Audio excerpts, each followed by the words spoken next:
Bonjour à toutes et à tous, chers lecteurs, chères lectrices du blog et chers lecteurs et lectrices tout court.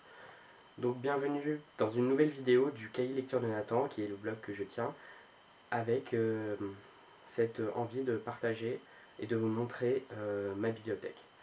Donc je vous ai présenté le concept dans la dernière vidéo, mais je vais le rappeler vite fait. Il s'agit de présenter quelques coins ma bibliothèque par différents coins, où je vous présente les livres qu'il y a et le petit peuple, qui est toutes ces petites figurines qui peuplent ma bibliothèque. Donc aujourd'hui, je vais vous parler d'un autre de mes hôtels, si on peut le dire, comme je le dis même, en rigolant un peu, parce que bon, je suis pas non plus en train de vénérer ces coins-là de ma bibliothèque, même si on est tous d'accord que quand on adore nos bouquins, on a presque envie de se prosterner devant eux. Donc je vais vous présenter un coin très particulier qui se situe ici, donc que vous ne voyez pas, mais qui est le coin où je range tous les bouquins qui sont de Kenny Garcia et Margaret Stoll, qui sont les auteurs de la saga 16 lunes, 16 lunes créature, qui est sortie au cinéma le 27 février 2013.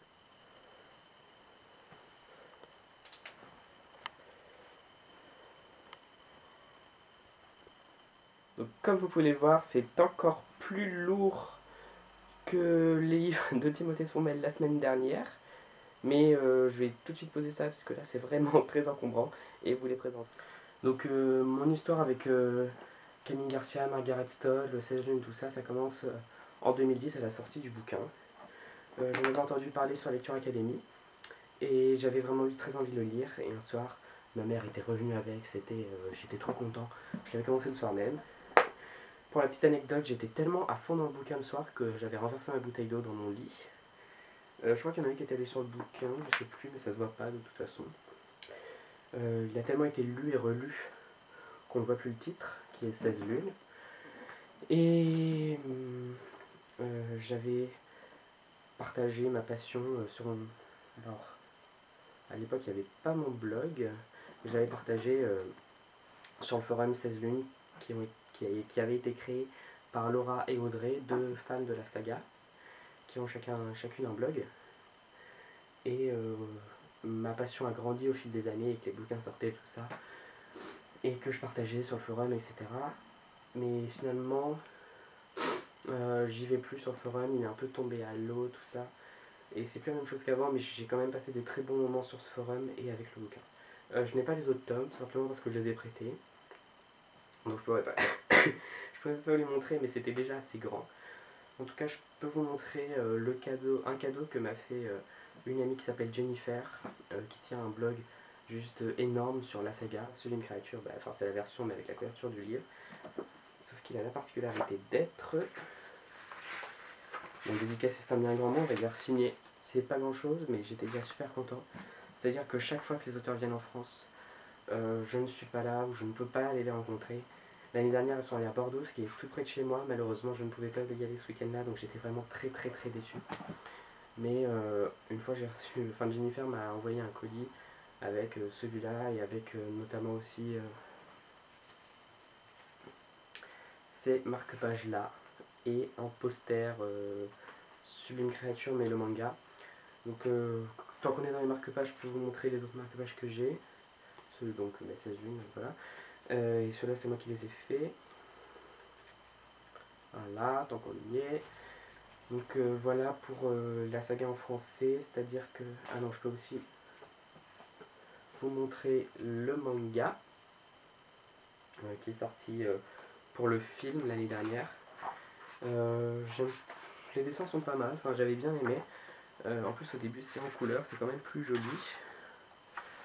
J'étais pas, pour être franc, j'aimais pas tous les dessins, mais c'était très agréable de relire, de retrouver l'histoire. Il y a des choses dont je me rappelais pas et que j'ai pu redécouvrir avec le manga.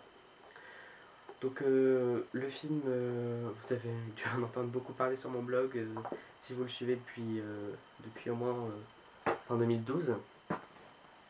Ils avaient aussi sorti un guide qui présente des photos, des textes pour le tournage du film, etc., etc. Et enfin pour finir avec les bouquins français, les épreuves non corrigées de Icône que j'ai reçu en fin d'année dernière quand il est sorti en octobre. En fait, je l'ai pas lu en français, enfin je voulais le lire en français mais j'ai pas eu le temps. Par contre, je l'ai lu en anglais quand il est sorti, en mai 2000, voilà, quand j'avais reçu. Enfin, quand j'achète le peu de bouquins que j'ai acheté pour l'instant en anglais, c'est non, enfin principalement des hardback covers, donc désolé pour mon accent, parce que je trouve ça tellement plus beau avec la jaquette par-dessus et la couverture cartonnée. Alors, en plus là les lettres sont brillantes et en relief. Donc je l'avais lu, j'avais beaucoup aimé comme vous avez pu le voir sur mon blog. Et Camille Garcia, donc là c'était Margaret Stoll. Camille Garcia a aussi sorti un roman qu'elle a écrit toute seule en octobre 2013 je crois. Je ne l'ai pas encore lu, j'espère que j'aurai le temps de le lire en anglais, mais il sort en français le mois prochain, donc en février. Et celui-là je le trouve encore plus, je sais pas si vous voyez bien, mais alors là en fait c'est brillant et là c'est plus mat je crois qu'on dit. Et je le trouve vraiment superbe. Et j'ai très envie de le lire. Je sais pas trop si j'aurai le temps parce qu'en plus en anglais ça prend plus de temps. Mais bon, il fait 300 pages donc ça devrait le faire. Voilà pour la quatrième de couverture. Trois anthologies avec beaucoup d'auteurs américains assez connus. Donc dans celle-ci il y a notamment Meg Cabot, Richelle Mead. Je suis désolé si je prononce mal les noms, mais moi l'anglais c'est pas tout le temps parfait. Ici il y a aussi notamment Rachel Kane, Carrie Ryan. Et dans celui-là, j'étais aussi content de voir qu'il y avait Véronica Ross. Donc d'ailleurs ces nouvelles devaient être publiées en France, mais je sais pas trop pourquoi.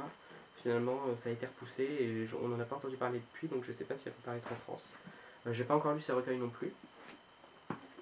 Je vais peut-être au moins lire les nouvelles de Camille Garcia et Margaret Stoll, et pour les autres je verrai quand j'aurai plus de temps. Mais j'avais longuement hésité avant de les commander, puis finalement j'avais commandé les trois d'un coup, comme ça c'était fait, parce que je savais que je l'aurais fait un jour, et j'étais super content, parce que encore une fois c'est des... celui-là je trouve que c'est plus beau, c'est des... avec des couvertures cartonnées, voilà. Et donc ce sont les trois anthologies auxquelles elles ont participé. Pour continuer avec les bouquins anglais, il y a le premier tome. En fait, j'avais d'abord acheté comme ça, parce que je voulais lire en anglais. Je l'ai acheté d'occasion, donc ça se voit, vous voyez, le dos est pas en super bon état. Mais après, je vous présente l'autre après. Pour Noël, j'avais eu le coffret en anglais avec les 4 bouquins en couverture cartonnée. Je trouve que le coffret est magnifique. Les bouquins sont superbes. J'ai pas encore eu l'occasion de les lire en anglais, mais rien que pour l'objet, pour ce que c'est, et puis comme je suis fan, rien que de les avoir, c'est vraiment un réel plaisir. Et même si, bon, le coffret on ne voit pas très bien du coup dans la bibliothèque, mais j'aime bien, enfin je le trouve vraiment très beau. Je sais pas ce que vous en pensez, mais voilà. Et pour finir, pendant mon voyage en Irlande, j'ai acheté le premier tome, donc encore en anglais, avec la couverture du film. Je l'ai vu dans une librairie et j'ai beaucoup hésité, mais j'étais tellement... j'avais tellement envie de l'acheter, je le trouve vraiment très beau. Je sais pas ce que vous en pensez, même la couverture française, que j'avais pas résisté à l'envie de l'acheter, et donc il a rejoint ma bibliothèque. Voilà pour ce qui est des bouquins et des marque-pages qui y sont. Pour finir, je vais vous présenter le petit peuple qui y vit. Il s'agit de trois petits lutins, lutins de Noël, on peut dire si on veut. C'est ma grand-mère qui me les avait, enfin mon autre grand-mère, enfin une grand-mère qui me les avait offerts, et j'ai trouvé assez drôle. Avant ils étaent dans mon étagère Black Moon, mais quand on a changé de bibliothèque et que j'ai fait un coin juste pour Sublime Créature, 16 lunes, Icons, Unbreakable, etc., je les ai mis là. J'espère que cette nouvelle vidéo vous a plu et que le concept vous plaît. On se retrouve dans une prochaine vidéo, sans doute aussi pour les recoins de ma bibliothèque, où je vous présenterai une nouvelle étagère de ma bibliothèque. Je vous souhaite de belles lectures encore et une bonne journée.